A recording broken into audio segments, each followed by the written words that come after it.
السلام عليكم أخواتي، مرحبا بكم في قناتي قناة وصفات نورية. نشكركم بزاف على المشاركة. اليوم جيتكم بطبق كنتو طلبتوه لي بزاف، اليوم جبته لكم وهو طبق لابيغي البطاطا بالكفتة. جبت لكم كيفية بسيطة وسريعة إن شاء الله في نص دقيقة نقدموها. لهذه الكيفية لازم لنا حوالي كيلو بطاطا، حبة طماطيش وتربيتها، كفتة أو اللحم المفروم، زبدة، فرماج، بورسيون، لا شابلور، الثوم، عندنا فلفل الكحل، بابريكا أو فلفل أحمر، والملح. نبداو لهذه الكيفية. لازم باش نديرو لا بيغي تاع البطاطا نكونو قطعناها اوندي هكذا، نديروها في قلب طنجرة كوكوط، نزيدو معاها مغرفة ملح صغيرة ونخلوها تطيب.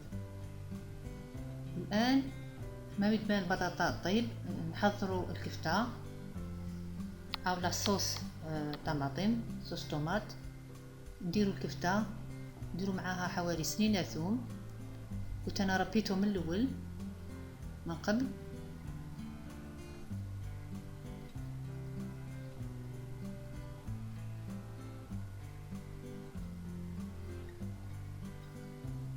أنا درت اللحم قليل على حساب عدد أفراد العائلة، انت زيدي على حساب أفراد العائلة تاعك. وانا ندير الكفتة نزيد لها الملح وفلفل الكحل والثوم، سنينة ثوم، وعندنا مغرفة كبيرة تاع شابلور أو خبز اليابس. والآن نخلطوه مليح مليح باليد باش يتخلطوا مليح.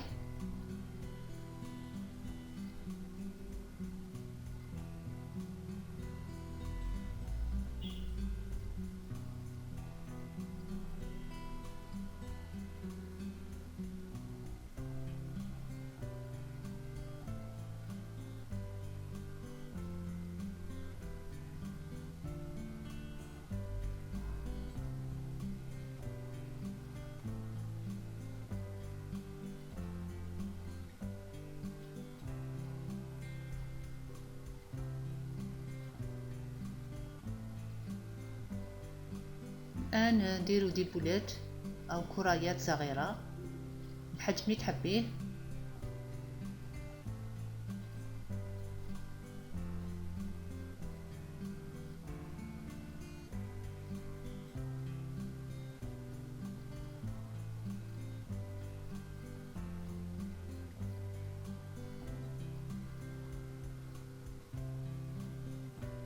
وانا كمل الكميه اللي عندي. الى انا حطوا لي في هذه الكفته ما درتش الحبه تاع البيض، ما عقدتهاش بالبيض غير بالخبز، ما يتطلب البيض. الان من بعد ما حضرنا لي بوله دوكا نديرو لاصوص. نديرو شويه زيت،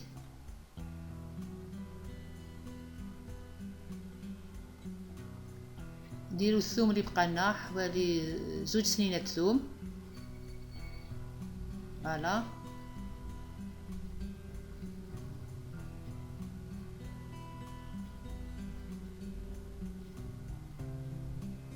قليهم شويه وتزيدي لهم حبه طماطيش كنت ربيتها من الاول، حطوهم فوق النار. نزيدو شويه ملح، شويه فلفل الكحل،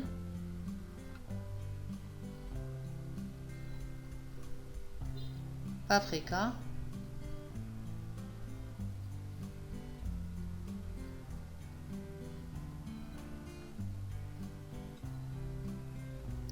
نزيدو زعترة والرند. الزعترة انا عندي هنا مطحونه وريقات رند. نخلطوهم كامل كيف ونحطوهم فوق النار. النار تكون قليله شويه. فوالا هنا من بعد اللي غلات شويه طابوت شويه هنا، زيد لها شويه ماء، غير شويه ماشي بزاف، قد مغرفه ولا 2 مغارف ماء. فوالا قد ما باش يطيبوا لي بولات.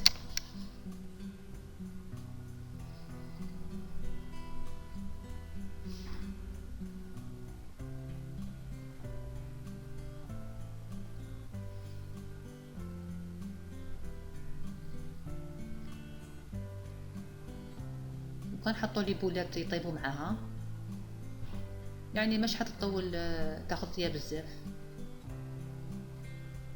وانا نقصوا لها شويه النار، نغطوا عليها ونخلوها تطيب.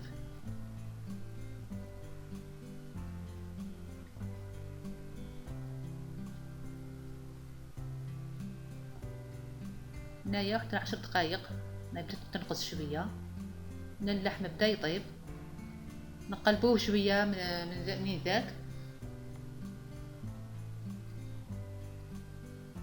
وخلوها تكمل طيابها وتنشف شويه، غير شويه الماء، ونطفوا عليها ونخلوها.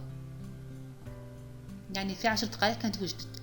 هذاك الوقت البطاطا راه وجدت لنا، خدت 4 ساعة، وهي هكاك سخونة. تجيبي هاد الآلة توسي بها ولا بالشوكة،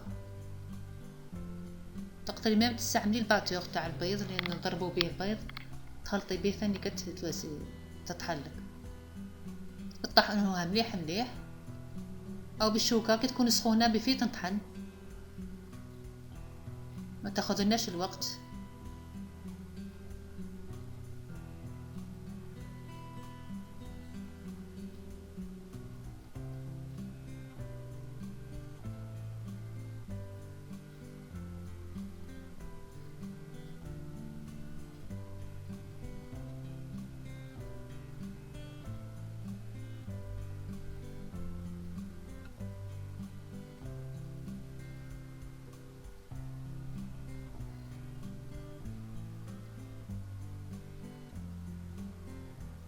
زود مغرفة تاع الزبدة،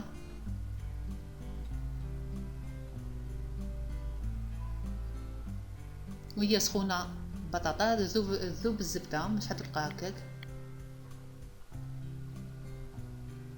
سي بوغ سا لازم نطحنوا البطاطا وهي سخونة، لازم هذه العملية لازم تكون سخونة، وزيدوا الفرماج معاها، نكملوا نطحنوها.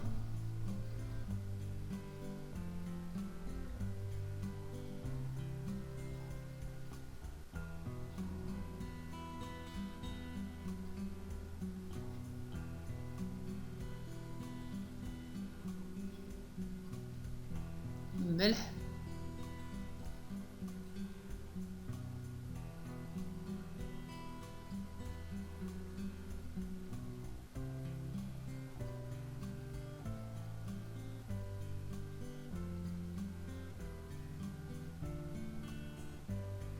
الآن نديرو الحليب بشوية.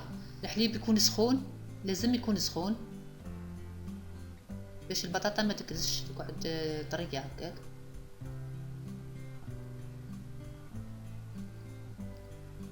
نزيدو الحليب بشوي بشوي.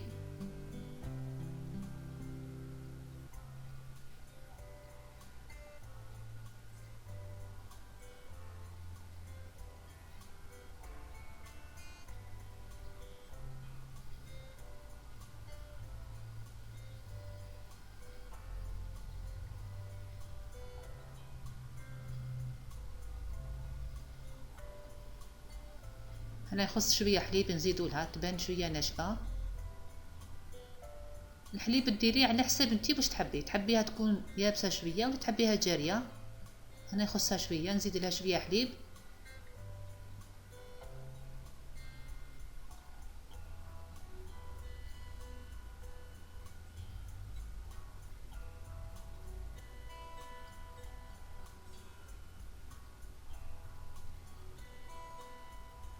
فوالا انا هذه الكونسيستونس تعجبني، انا هكا اللي نحبها، تكون هكذا، ماشي جاريه ماشي ناشفه بزاف. بصح لا حبيتيها جاريه على هكا زيد تكملي الكميه تاع الحليب اللي بقات، يعني كامل الكاس. فوالا انا وجدت لنا لابيغي، ودوكا نسقوها.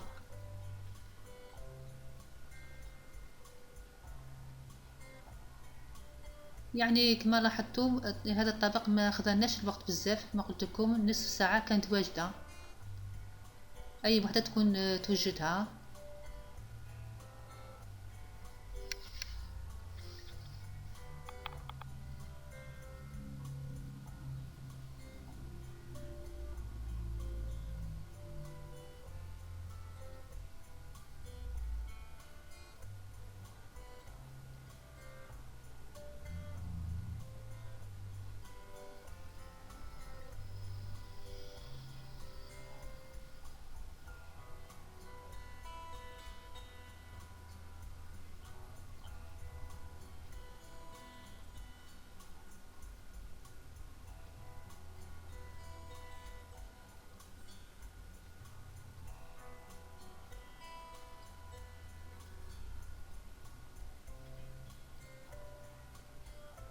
فانا الطبق راه وجد لنا، ان شاء الله يكون عجبكم، ونتمنى نكون وصلت لكم الكيفيه اللي حبيتوها اللي طلبتوها لي، ونستنى منكم لي كومونتير ان شاء الله، والى فيديو اخر ان شاء الله، وسلام.